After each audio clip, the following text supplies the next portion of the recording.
What if America invades Venezuela and Russia actually wins? Let's start right there, because that sentence sounds insane. But geopolitics in 2025 is insane. When Donald Trump starts threatening Venezuela again, most people shrug and say, classic Trump, another headline, another tantrum. But here's the uncomfortable truth. This isn't random. This isn't noise. This might be part of a much bigger global trade-off, and Russia could quietly come out ahead. Yeah, Russia, the country America has been sanctioning, isolating, and arming against in Ukraine. So how does a possible US intervention in Venezuela suddenly become good news for Moscow? Let's break it down calmly, clearly, and without rooting for anyone.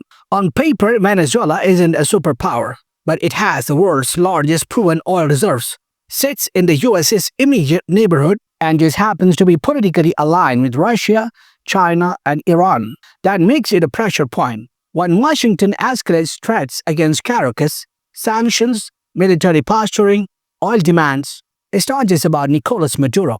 It's about signaling power, about reminding the world who controls the Western Hemisphere. And that's exactly where Vladimir Putin starts paying close attention. Now here's the context most people miss. Trump's return to the White House in 2025 changed the temperature between Washington and Moscow. Not friendship, but transactional calm.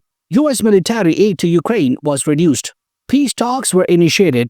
Russia was quietly removed from the U.S. list of direct threats. Europe struggled to keep funding Ukraine on its own.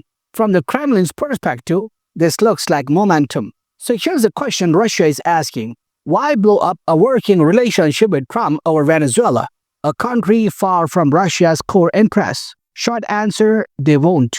Publicly, Russia will condemn any U.S. aggression. At the UN, diplomats will use phrases like neocolonialism, imperial exploitation, and illegal intervention. You'll hear speeches about sovereignty, oil theft, and international law. But privately, Moscow is calculating gains, because a U.S. military move against Venezuela does something extremely useful for Russia. If the United States openly uses military force to reshape politics in what it openly calls its backyard, Russia gains a powerful argument. If America can invade to protect its interests, why can't we?